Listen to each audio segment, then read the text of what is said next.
베드로전서 2장 7절부터 10절.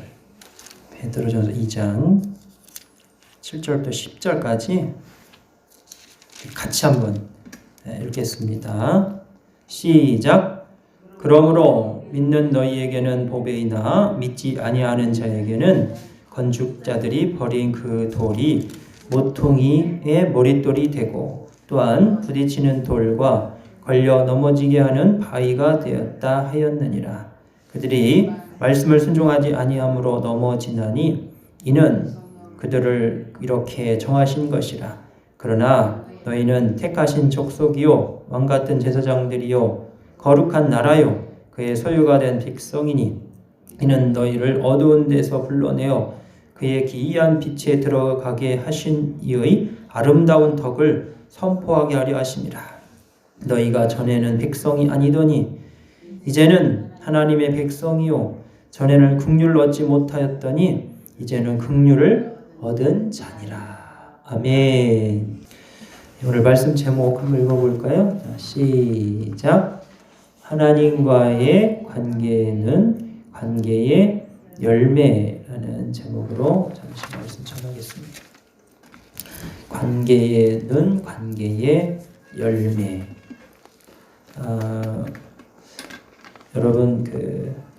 여러분은 하나님의 백성입니까? 하나님의 백성이 아닙니까? 하나님의 백성이 맞습니까? 예. 그렇다면 하나님의 백성은 누구의 통치를 받아야 되지요? 하나님의 통치를 받아야 돼요. 그래서 세상 정부가 싫어하는 겁니다. 이해하세요? 여러분의 왕은 누굽니까? 대통령인가요? 물론 우리 대통령의 지시와 또 나라의 어떤 제도를 따라야 돼요. 그러나 하나님과 이 세상 군왕과 마찰이 된 만약에 여러분 생각이 다르고 의견이 다르고 뭔가 부러닥친다면 하나님의 말씀을 들어야 될까요? 아니면 세상 왕의 말을 들어야 될까요? 맞습니까? 네.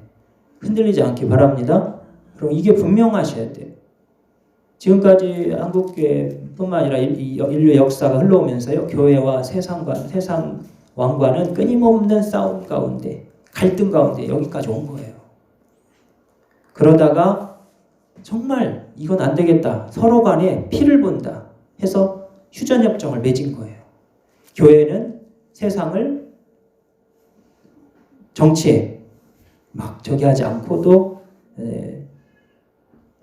정치적인 부분에 있어서 교회나 어떤 종교적인 부분들을 존중해주고 상호 간에 정말 조심하는 가운데 서로 협력하는 그런 것들을 협정을 한 거죠. 그렇기 때문에 별 문제가 없었으나 이러한 부분에서 월권하기 시작하면 결국은 지금은 별 문제 없겠지만 어느 시점에 가면요 이게 정말 큰 위기에 올 수도 있는 문제예요. 그래서 우리가 지금 참 아슬아슬하게 지금 이렇게 예배를 드리고 있습니다만은 그러나 여러분이 어느 시점에서 하나님 앞에서 무엇이 정말 진짜 옳은가를 냉철하게 판단해야 될 그런 때도 올 수도 있어요. 그럴 때 여러분 정말 어떻게 해야 될까? 믿지 않는 자와 믿는 자의 거기서 갈려지는 거예요. 그래서 사람들이 믿지 않는 분들은 믿는 사람들의 행동을 이해할 수 있다 없다? 때로는 없어요. 너무 여러분이 상식적으로 막 움직이려고 하고 사람들을 좀 통하는 선에서 뭔가를 이 결정을 하려고 하다 보면 나중에는 하나님을 마음 아프게 하는 일도 우리가 할 수 있게 돼요.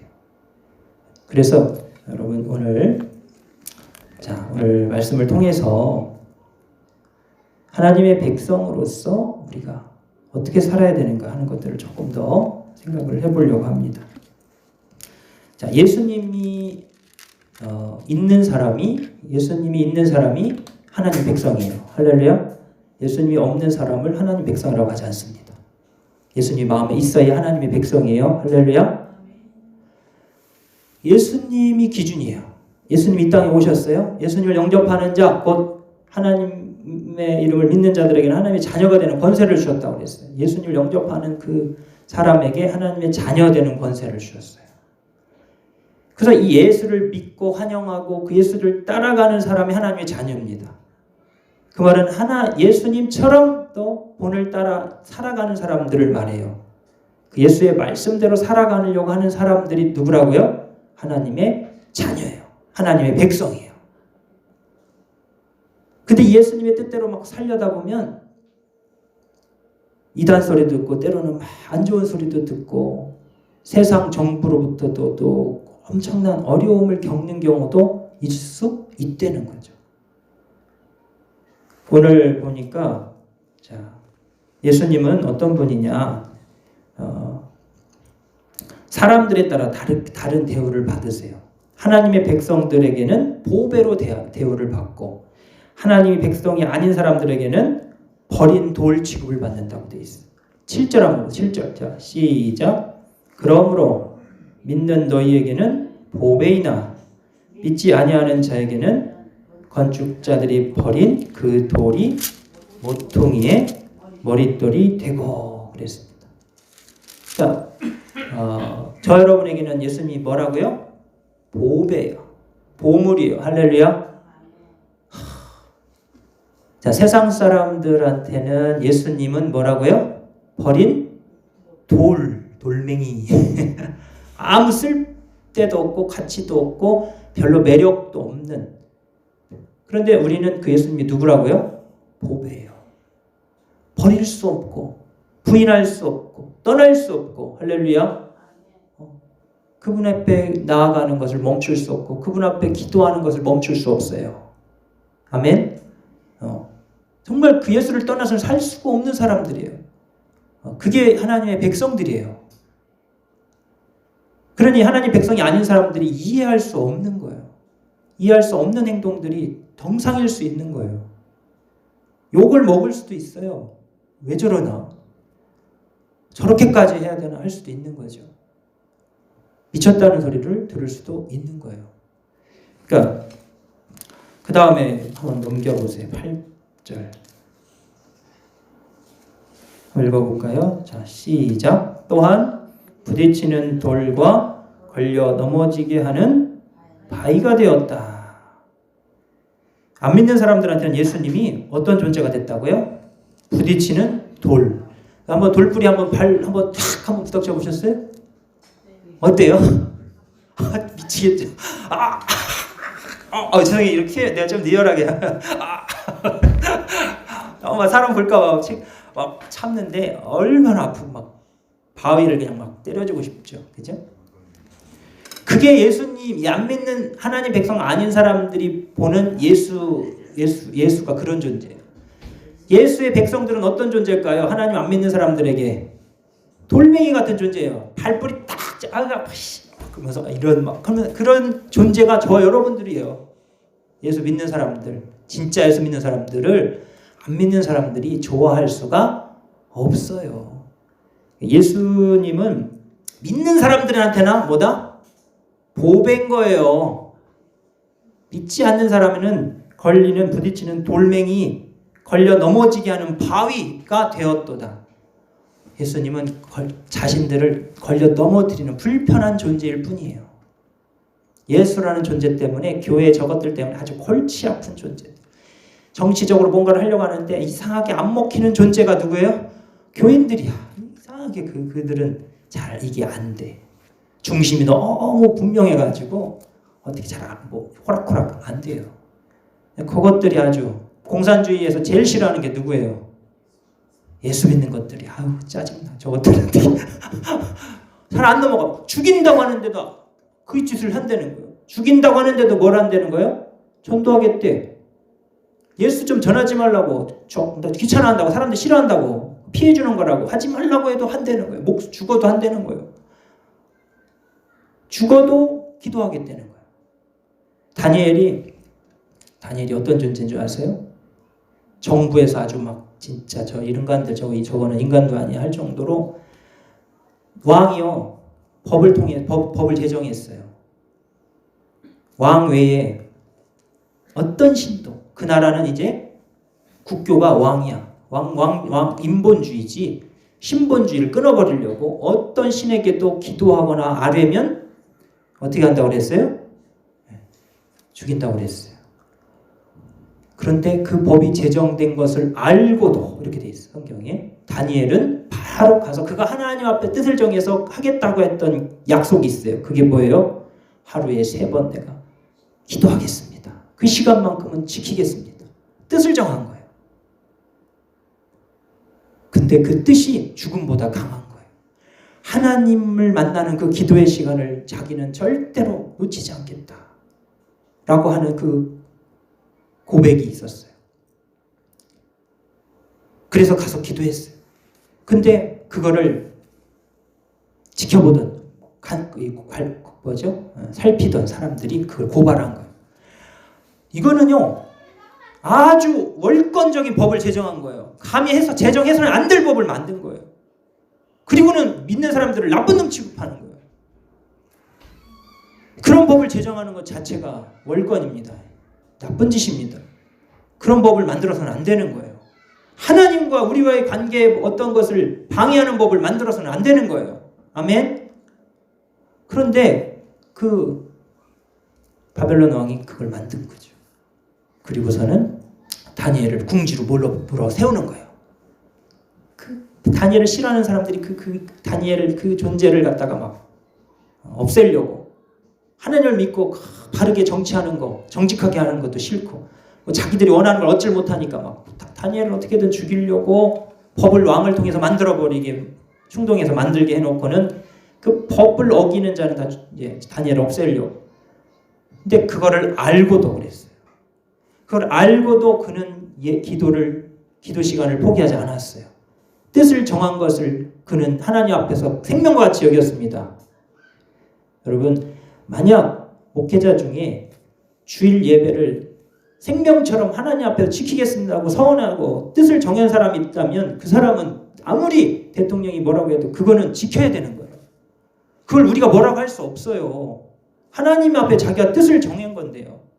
모든 날을 다 주일로 지키는 사람도 있는가 하면 주일 한 날을 또 귀하게 여기는 사람도 있어요. 그거를 정죄하지 말라는 거예요.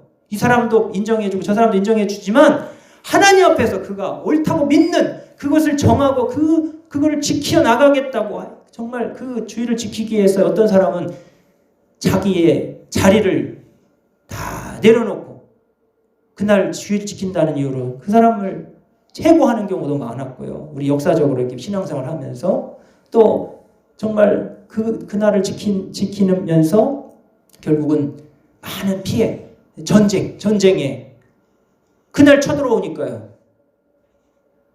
다 죽었죠. 그런데도 주의를 지켜야 되는 그게 우리의 믿음이었어요. 그런데 그런 믿음은 요즘 시대는 우습고 바보스럽고 사회 반항적이고 아무것도 아닌 것처럼 치부되는 시대가 돼버렸습니다. 여러분 그러면 안 된다고 봐요. 우리가 서로 믿는 사람들의 신앙을 존중해주고 도와주고 서로 지금은 보호해줘야 될 상황인데 우리끼리 지금 어떤 신앙은 잘못됐고 어떤 신앙은 잘됐고 하면서 막 지금 그러고 있어요. 교회 안의 분열입니다. 이거는 조금 더 기도하면서 서로를 배려하고 각 사람마다 가지고 있는 신앙이 있어요. 신앙관이 있고 다니엘과 같은 믿음이 있는 사람이 있는가 하면 또 어떻게 보면 조금은 자유로운 그런 신앙생활을 하는 사람도 있어요. 모든 날을 같은 날로 여기는 사람도 있고 한 날을 특별히 정말 귀히 생각하여 그 날을 지키려고 하는 목숨을 거는 사람도 있고 그러한 것들이 여러분 신앙이고요. 그것들을 존중해줘야 됩니다. 다니엘은 죽을 줄 알면서도 그 시간이 그렇게 소중했던 거예요. 할렐루야.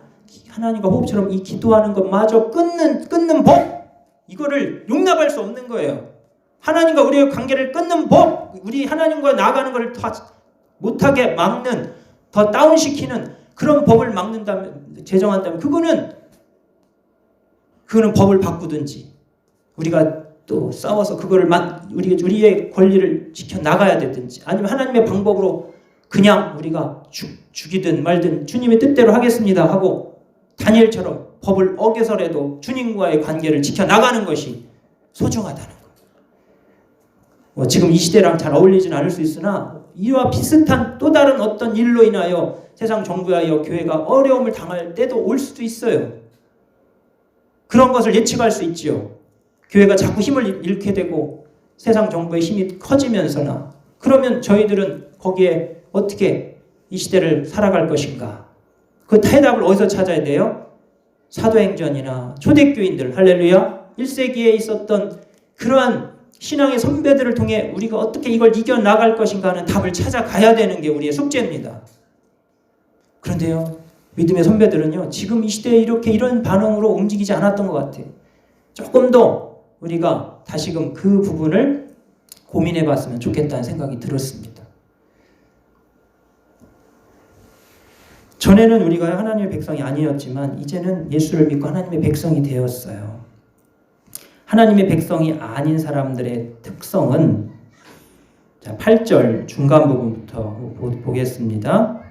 그들이 말씀을 한번 읽어볼까요? 시작.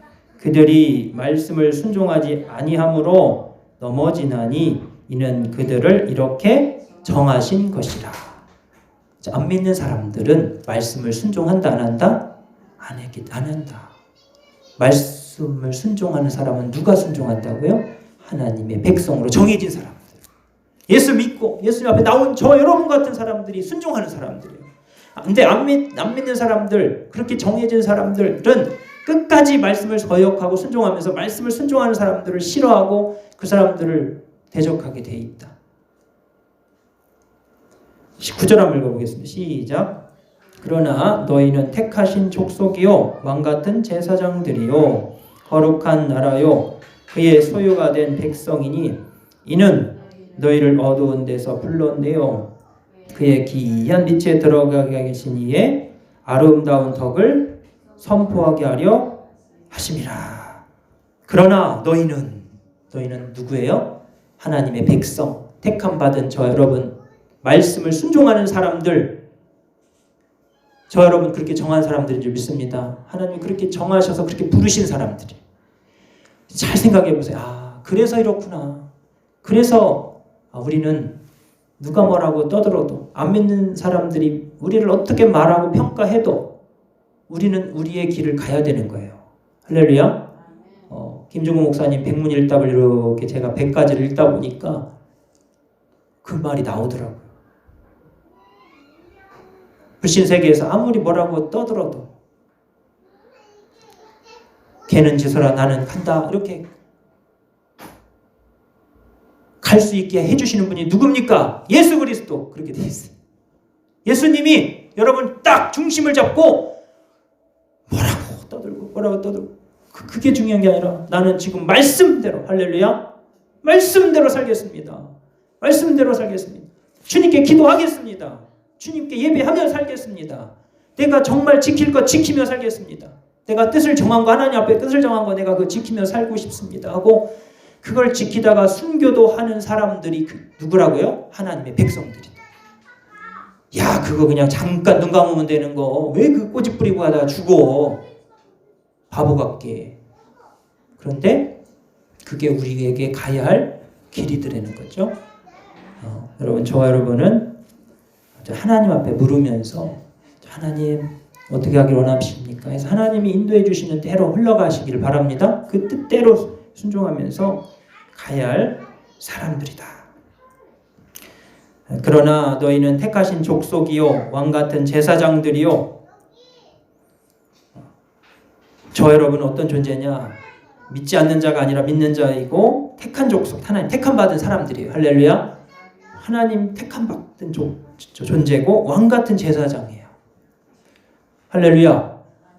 왕같은 제사장들이고 거룩한 나라, 거룩한 사람들이고 누가 뭐라고 해도 그의 소유된 백성입니다.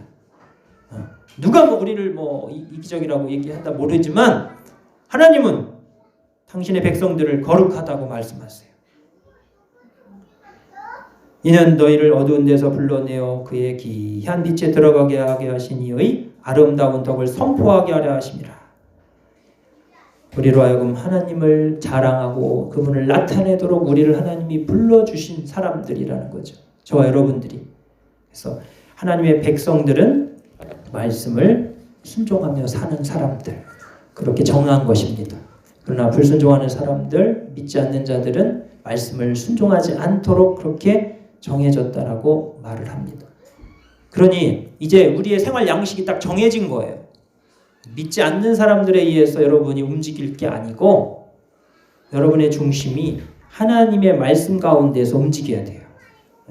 이제 누가 뭐라고 해도 나는 하나님의 백성, 그분의 부르신 그분의 음성에 맞게 움직이는 게 맞아요. 헷갈리기 시작해요. 자꾸 사람들에게 맞추기 시작하면 어느 순간 내 중심을 하나님 앞에 놓치기 쉬워요. 정말 여러분 잘 생각하셔야 돼요. 그래서 다니엘처럼 죽으면 죽으리라. 에스더도요. 하나님께서 당신의 그 에스더의 이 민족이 위기에 처해졌을 때 그 민족을 구하시려고 하나님이 왕비로 그 자리에 세워놓으셨어요. 그때 그 왕비의 마음속에 나는 왕비야. 그 나라의 타국의 나라의 왕비야. 그런 생각에 빠져 있었다면 하나님의 백성을 돌볼 생각은 없었겠죠. 항상 왕비지만 그 마음속에는 누가 왕이에요? 하나님이 나의 왕이고 그 왕이신 그분의 백성들이 자신의 민족이고 그 민족이 어려움을 겪고 있고 그거를 구하기 위해서 왕 앞에 나아가 도움을 청해야 되는, 근데 그냥 허락 없이 나가면 죽는데요. 그런데도 불구하고 너무 상황이 급박하니까 죽으면 죽으리라 하고 왕이 그냥 받아주지 않으면 죽는 거고, 받아주시면 하나님의 긍휼을 베풀어줘서 받아주시면 나라를 위해서 정말 어떤 해결책을 왕에게 구할 수 있는 그런 시간을 가지려고 죽으면 죽으리라 나간 것이 정말 에스더입니다. 그런데 하나님 어떻게 하셔요? 그런 사람을 살려주십니다. 할렐루야. 그런 사람에게 하나님 기회를 주세요. 이 시대에도 그러한 영적 지도자들이 일어나야 될 줄 믿습니다. 그래서 정말 어렵고 힘든 시기지만 하나님의 백성이 해야 할 행동 양식에 따라 움직이는, 그것이 사람들의 지탄거리가 될지라도 우리는 그 방법으로 나가야 되는데, 그러한 사람 중에 한 사람이 사무엘이에요. 사무엘 한번 잠깐 우리 살펴보도록 하겠습니다. 사무엘 상 7장 5절 보겠습니다. 네, 한번 읽어보겠습니다. 7장 5절 시작. 사무엘이 이르되 온 이스라엘은 미스바로 모이라. 내가 너희를 위하여 여호와께 기도하리라 하매. 6절 그들이 미스바에 모여 물을 길어 여호와 앞에 붓고 그날 종일 금식하고 거기서 이르되 우리가 여호와께 범죄하였나이다 하니라. 사무엘이 미스바에서 이스라엘 자손을 다스리니라. 이렇게 되어 있어요. 무슨 얘기냐? 지금 모여서는 안 될 상황인데 모이라고 한 거예요. 자칫 잘못하면 전쟁으로 오해받고 전쟁으로 다 죽을 수도 있는 상황입니다. 사무엘이 무슨 군사로서 전쟁을 치를 만한 어떤 걸 갖춘 왕도 아니고 영적 지도자일 뿐이죠. 그런데 백성들로 하여금 그 미스바의 그 회개 운동을 일으키기 위해서 모이라고 했을 때 어떤 상황이었느냐? 그 블레셋의 언약궤를 뺏긴 상태예요. 그 나라 형국이요, 이루 말할 수 없어요. 하나님의 언약궤면 하나님의 상징 임재의 상징 아니겠습니까? 그 언약궤를 뺏겨버렸다니까. 하나님이 그냥 가버리셨다니까요. 그분이 안 뺏기려면 안 가시죠. 근데 그냥 너무 실망하신 거예요. 그 당신의 백성들이 하나님을 가벼이 여기고 특히 제사, 하나님께 드려지는 예배를 너무 쉽게 생각하고, 여러분 이 제사장의 타락, 그리고 그 자녀들의 타락, 변질, 그런 건 백성들은 뻔하죠. 목회자나 이런 목회자들이 변질되면요, 양떼들은 어때요? 당연히 변질되게 돼 있고 흩어지게 돼 있거든요. 그런 나라의 형편 속에서 주님이 그 나라를 떠나시기로 결정하신 거예요. 이스라엘 영광이 떠난 거예요. 얼마나 슬픈 일입니까? 블레셋에 그냥 언약궤를 뺏겨버렸어요. 그런 대치적 국면에 있는 속에서 이 영적 지도자로서 이것을 전쟁해갖고 우리가 어떻게 힘을 길러서 이겨서 뺏어오자? 우리 인간적인 생각은 그렇지만 영적 지도자는 그 문제가 아니라는 거죠. 그 문제가 아니라 지금은 이건 하나님의 마음의 문제인 거예요. 하나님 마음을 움직여야 되는 거예요. 그래서 모여라. 이거는 지금 모이면 어떻게 되느냐? 저쪽에서 이것들이 전쟁을 일으키려고 군사를 모집해서 막 지금 거기에 모여있나 보다 하고 전쟁이다 하고 이게 전쟁이 나는 상황이거든요. 아닌 게 아니라 진짜 모였는데 블레셋 군사들이 막 쳐들어왔어요. 저것들이 우리랑 어떻게 하려고 하나 보다 하고 막 무서움에 벌벌벌 떨 백성들이 모이라고 해서 모였는데요. 이 사무엘이요. 막 믿음으로 정말 이것은 영적 싸움이다. 영적으로 하나님 앞에 우리가 이 문제를 풀어야 할 문제다라고 여겨서 기도의 운동을 하기로 모이라고 했는데 막상 블레셋 군들이 막 전쟁으로 막 다가오니까 이 백성들이 벌벌벌 떨면서 사무엘에게 막아줘라 이거예요. 네가 하나님 앞에 기도해서 우리 좀 살려줘라. 벌벌벌 떨어요. 그럴 때 영적 지도자인 사무엘은요. 떨지 않고요. 하나님 앞에서 하나님 해결하실 것을 믿고 간구한 줄 믿습니다. 그게 진짜 믿음이에요.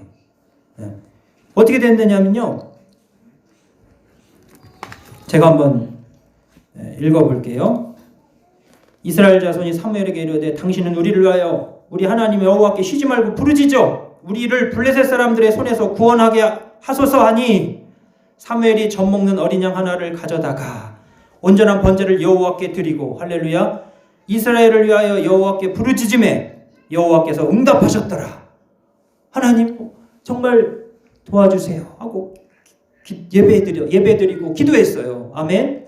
이 문제 앞에서 오히려 야 해산 흩어져 지금 큰일 났어 위험해 처음부터 모이지를 말라고 하든지 지금 위기의 상황이에요. 그런데도 사무엘은 이 모든 해답을 누가 갖고 있다고요? 하나님이 갖고 있다는 거예요. 그거를 믿고 기도했어요. 그럴 때 어떤 일이 일어났냐면 이 사무엘상 7장 10절에 사무엘이 번제를 드릴 때에 블레셋 사람이 이스라엘과 싸우려고 가까이 오매 그날에 여호와께서 블레셋 사람에게 큰 우레를 발하여 그들을 어지럽게 하시니 그들이 이스라엘 앞에 패한지라. 할렐루야. 하나님이요 큰 우레를 발하여 그들을 다 쫓아내신 거예요. 아멘. 정말 그 예배를 끝까지 드릴 수 있게 지켜주신 거예요. 여러분 이거는 전쟁이잖아요. 이건 뭐 우한 바이러스랑은 다르죠. 저는 그렇게 생각하지 않습니다. 다르다고 생각하는 분을 위해서 또 잠깐 말씀 하나 보겠습니다. 죄송합니다. 역대하 7장 13, 14절 한번 읽어보겠습니다. 시작.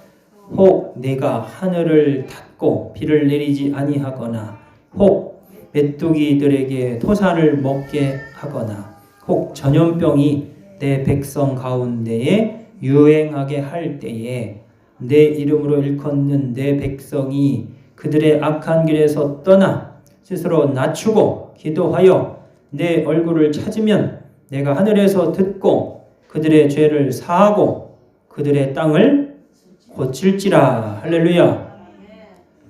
이게 누가 하신 말씀이에요? 하나님이 솔로몬에게 나타나셔서 하신 말씀이에요. 하나님의 말씀인데 내가 하나님이에요. 내가 하늘을 닫고 하늘을 닫는 분이 누구라고요? 하나님이 하늘을 닫으실 수도 있어요. 그 말은 뭐예요? 비를 안 내리실 수 있어요. 비가 내리지 아니하거나 여러분 막 비가 안 내려요. 막 다 죽고 인간은 다 죽고 있는데 기근이 나. 그 문제를 해결할 수 있는 분 누굽니까? 하나님이에요. 할렐루야. 그분 앞에 예배하고 그분 앞에 나아가야 돼요. 죽는 게 아니에요.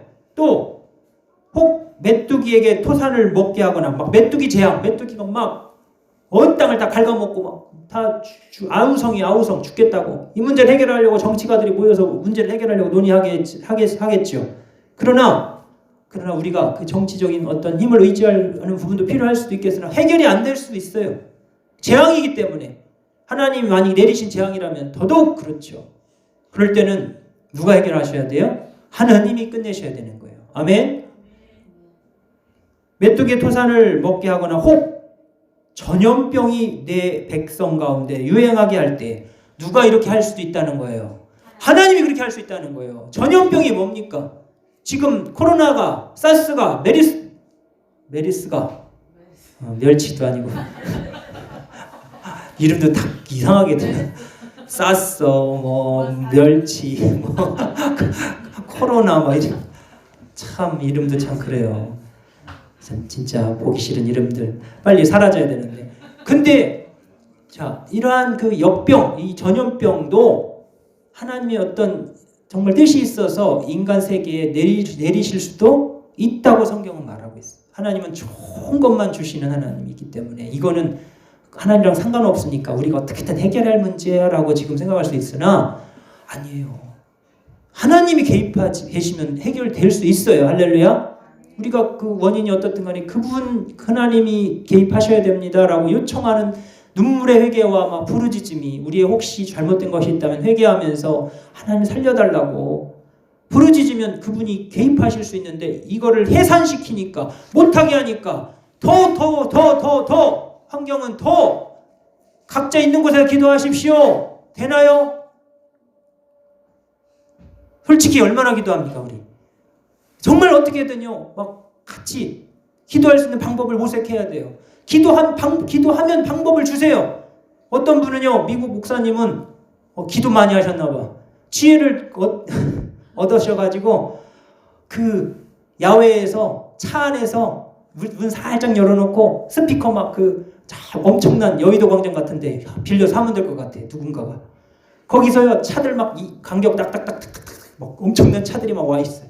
스피커 막 빵빵 가능합니다. 하나님이 정말 우리 교회들이 힘을 합치면 거기서 그냥 계속 돌아가면서 집회하면 되잖아요.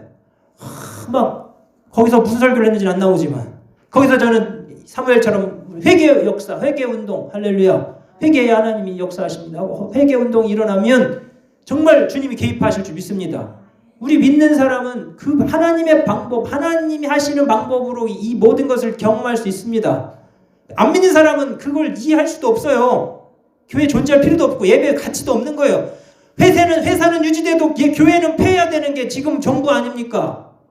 왜 다른 어떤 것은 다 존재하게 내버려두면서 왜 교회만큼은 이렇게 물론 신천지나 여러 가지 드러난 문제들이 있긴 하지만 어떤 대안을 방법을 찾아서 그 안에서 간격을 유지하고 또는 어떤 좋은 방법으로도 얘기할 수 있지만 그게 아니잖아요. 무조건적인 폐쇄 자꾸만 얘기하잖아요. 그러나 교회 안에서 정말 그런 법이 제정된다면 여러분 어떻게 할 거예요? 협조? 계속 협조입니까? 그게 아니잖아요. 그러니까 여러분 지금 다시 우리가 돌아가야 될 건 뭐냐면 말씀이에요. 하나님의 능력입니다. 할렐루야. 제가요 오죽했으면 돌아가신 김중호 목사님이 막 자꾸 떠오르더라고요. 그런 분들이 살아계시다면 이 시대를 어떻게 이끌어오셨을까 한번 생각해 보게 돼요. 기도하면서 이 총체적 난국을 위해서 기도하면서 방법을 찾았을 거예요. 그러면서 정말 하나님이 이 문제 해결이라고 그분은 분명히 얘기하실 거예요. 할렐루야. 백문일답 거기에서도 나와요. 질병에 대해서도 누가 이 질병을 해결할 수 있습니까? 할렐루야. 하나님입니다. 예수 그리스도입니다. 이 믿음을 지금 하나님 우리에게 다시금 요구하시는지도 몰라요. 너무나 안 믿는 사람들에게는 진짜 기가 막힌 말이에요. 어이가 없는 말이에요. 근데 그럴 수밖에 없어요. 안 믿는 백성과 하나님의 백성은 달라요. 할렐루야. 하나님의 백성은 믿어져요. 하나님의 백성은 말씀에 순종하는 사람입니다. 그대로 그 하나님이 하신다라고 하는 하나님이 정말 말한 거에 대한 정말 무게를 갖고 있어요. 이 시간 말씀을 정리하겠습니다. 전염병이 내 백성 가운데 유행하게 할 때에 하나님이 전염병도 유행하게 할 수 있다는 것을 이 말을 들으면 아마 믿지 않는 사람들은 아마 교회에 대해서 하나님에 대해서 오해할 수도 있는 부분이 될지도 모르겠으나 그러나 저와 여러분은 이 말씀을 그대로 받아야 될 줄 믿습니다. 하나님이 이 백성들이 회개하고 언약궤를 뺏겼다니까요. 오죽 타락했으면 하나님이 정말 기뻐하는 예배를 안 드리고 그 마음이 완전히 세속화되었고요. 세속과 동조하고 있고요. 하나님이 스스로가 블레셋에서 건너가셨어요. 언약궤가. 그것에서 다시 돌아올 마음이 있으시겠어요? 회개할 때 돌아오시는 거예요. 할렐루야. 전쟁이 있을 때도 기도하고 회개할 때 하나님이 다시 회복시켜 주시고, 정말 이런 전염병과 연병과 기근과 모든 어려움을 만날 때 어떤 것이든지, 할렐루야, 그 종류가 어떤 것이든지 하나님을 향하여, 성전을 향하여 전심으로 회개하고 부르짖으면 하나님이 다시 그 땅을 고치시리라 약속하셨습니다. 할렐루야. 이 약속은 지금도 유효하다고 저는 믿습니다. 내 이름으로 일컫는 내 백성이 그들의 악한 길에서 떠나 스스로 낮추고 기도하여 하나님의 얼굴을 찾으면 내가 하늘에서 듣고 그들의 죄를 사하고 그들의 땅을 고칠지라. 할렐루야. 이 약속이 있어요. 여러분, 오늘 이 약속 믿고 정말 기도하는 하나님의 백성 되셔서 이 코로나가 이 땅에서 종식되는 역사를 보고 그것이 하나님이 하신 것을 간증하는 저 여러분이 되기를 주의 이름으로 축원합니다. 기도하겠습니다.